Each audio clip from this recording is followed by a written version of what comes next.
Imaginez un ennemi que vous ne pouvez ni voir, ni entendre, ni sentir. Il ne possède pas d'armée, ne porte pas d'armes conventionnelles, et pourtant, il a le pouvoir de démanteler un corps humain de l'intérieur, cellule par cellule. Ce n'est pas de la science-fiction, c'est la dure réalité du monde microscopique qui nous entoure, et parfois, nous envahit. Ces agents de chaos infinitésimaux, virus, bactéries, toxines, produits chimiques, opèrent à une échelle si petite qu'elle défie la perception humaine. Ils flottent dans le vent, se cachent dans notre nourriture, et attendent patiemment sur les surfaces. Leur seul but étant de se répliquer et, ce faisant, d'abattre des organismes des milliers de fois plus grands qu'eux. La véritable terreur réside dans leur silence et leur efficacité, transformant les éléments constitutifs de la vie contre elle-même. L'histoire de l'humanité est, à bien des égards, l'histoire de notre guerre contre ces menaces invisibles. La peste noire, causée par une bactérie, a remodelé les continents et anéanti un tiers de la population européenne. La pandémie de grippe de 1918, une tempête virale, a coûté plus de vies que la Grande Guerre qui l'a précédée.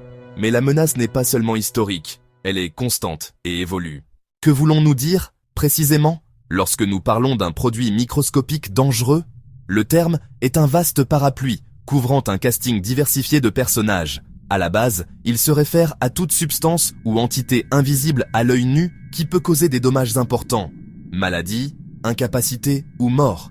Même en quantité extraordinairement faible.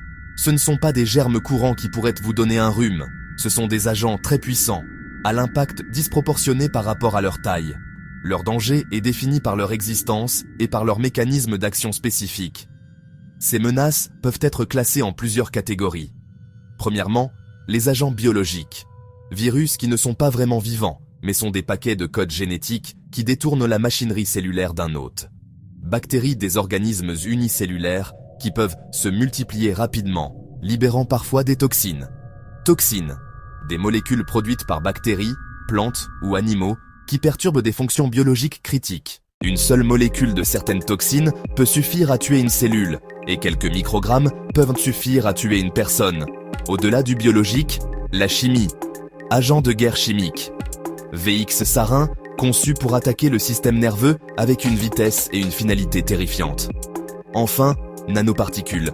Particules fabriquées par l'homme à l'échelle des virus, certaines pouvant pénétrer profondément dans les tissus. Le fil conducteur, opéré sous le seuil de nos sens, frappant sans avertissement. Une caractéristique clé est la méthode de livraison et la stabilité. Certains, comme le virus Ebola, nécessitent un contact direct avec les fluides corporels, ce qui limite leur propagation. Aérosols chimiques capables d'infecter ou d'empoisonner un grand nombre de personnes simultanément. Certains agents sont fragiles, d'autres d'une persistance terrifiante. Dans le vaste arsenal des menaces microscopiques, quelques-unes se distinguent par leur létalité pure, par leur importance historique, par la terreur unique qu'elles inspirent. Bien qu'il existe d'innombrables agents et toxines, cette galerie se concentre sur 5 agents au summum du danger. C'est un groupe diversifié, issu des mondes de la bactériologie, de la virologie, de la toxicologie et de la biochimie. Le premier, la toxine botulique. Un poison si puissant qu'il est souvent cité comme la substance la plus toxique connue. Le second, l'agent VX, une création synthétique de la science militaire, conçue pour une létalité maximale. Le troisième, la ricine, un poison naturel dérivé d'une graine commune, utilisé par assassins et terroristes. Le quatrième, Ebola, un virus dont le nom évoque fièvre hémorragique et tente de quarantaine. Enfin, le prion, un agent ni microbe ni chimique, mais une protéine mal repliée. Notre premier agent, la toxine botulique, est un chef-d'œuvre de malveillance naturelle. C'est une protéine et une neurotoxine, produite par la bactérie Clostridium botulinum. On la trouve couramment dans le sol, on la trouve couramment dans l'eau, on la trouve dans les voies intestinales des animaux. La bactérie est anaérobie. Elle se développe sans oxygène. Elle peut produire sa toxine dans des aliments mal mis en conserve. Un piège invisible dans un bocal de légumes ou une boîte de poissons. Un simple goût ou un léchage d'aliments contaminés peut être fatal. L'effet est un arrêt systématique, la toxine la plus mortelle connue. Un seul gramme de toxine cristalline, dispersée et inhalée, pourrait tuer plus d'1 million. Son mécanisme cible le système nerveux, aux jonctions nerfs-muscles. La toxine clive des protéines essentielles aux terminaisons nerveuses. Sans signaux, les muscles ne peuvent pas se contracter. Résultat, Paralysie flasque descendante qui commence par le visage. Vision floue, paupières tombantes, troubles de l'élocution. Puis, les membres sont paralysés. Et enfin, les muscles de la respiration. Exemple, haricots verts mis en conserve à la maison servis lors d'une réunion de famille. À l'apparition de la paralysie, course contre la montre. Paradoxalement utile en médecine, mais craint pour le bioterrorisme. Si la toxine botulique est le poison parfait de la nature, alors le VX est son équivalent pour l'humanité. C'est un agent de guerre chimique synthétique, l'un des agents neurotoxiques les plus meurtriers jamais créés. Développé au Royaume-Uni au début des années 50, le VX est le plus connu des agents neurotoxiques de la série C. C'est un organophosphate, chimiquement similaire à certains pesticides, mais infiniment plus puissant.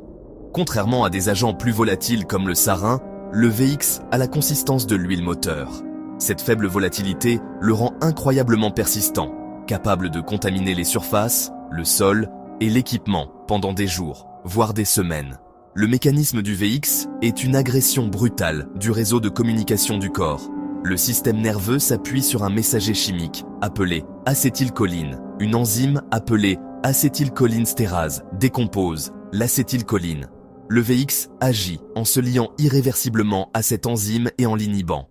L'acétylcholine s'accumule, provoquant un tir continu des nerfs. Cela conduit à une surexcitation catastrophique de tous les muscles et glandes du corps.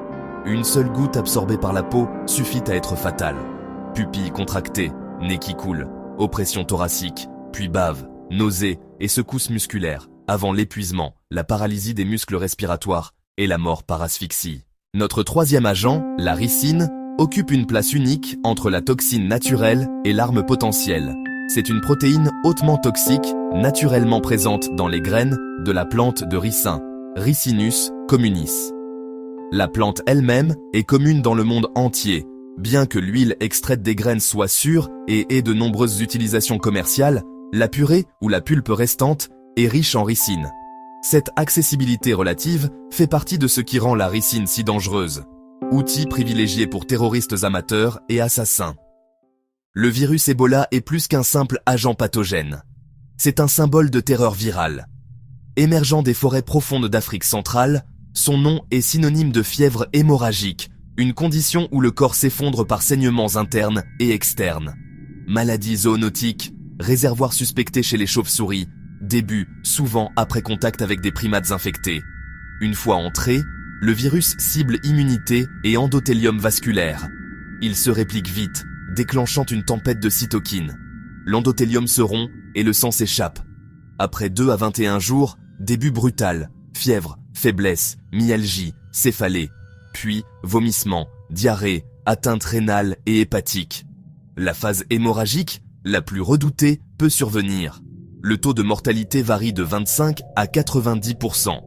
L'épidémie historique a submergé les systèmes de santé malgré une transmission par contact. Vaccins et thérapies offrent une lueur d'espoir, mais Ebola demeure un prédateur viral tapi, prêt à ressurgir. Notre dernier agent est sans doute le plus bizarre et le plus effrayant de tous, car il défie la définition même d'un microbe. Un prion n'est ni un virus, ni une bactérie, il n'est même pas vivant.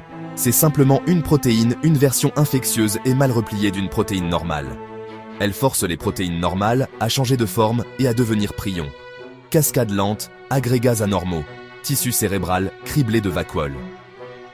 Les EST incluent la maladie de Creutzfeldt-Jakob chez l'humain, la tremblante du mouton et l'ESB, vache folle.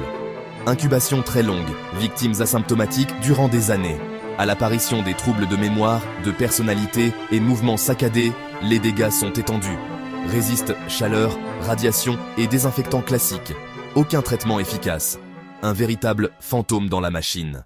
Face à un éventail aussi formidable de menaces invisibles, sombrer dans la paranoïa pourrait sembler une réaction raisonnable. Cependant, la peur n'est pas une stratégie.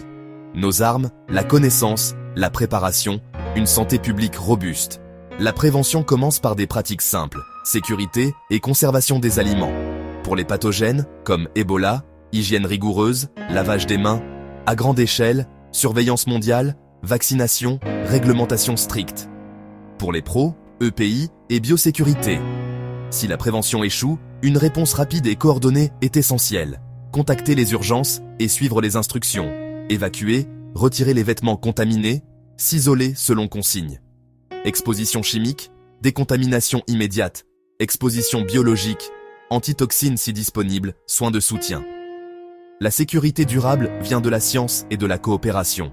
Comprendre, respecter, se préparer. Ce sont les forces spéciales du monde microbien, les prédateurs ultimes. Ils exploitent nos faiblesses avec une précision impitoyable. Comprendre puissance, mécanisme, mode de diffusion et détection révèle le vrai danger. La personne moyenne traverse sa journée, inconsciente du drame microscopique autour d'elle. Le plus souvent, notre système immunitaire gagne. Mais ces 5 agents rappellent l'enjeu, la vie ou la mort. Notre résilience vient de la connaissance, du respect et de la préparation. C'est l'histoire de ces agents, les micro-menaces qui peuvent et ont tout changé.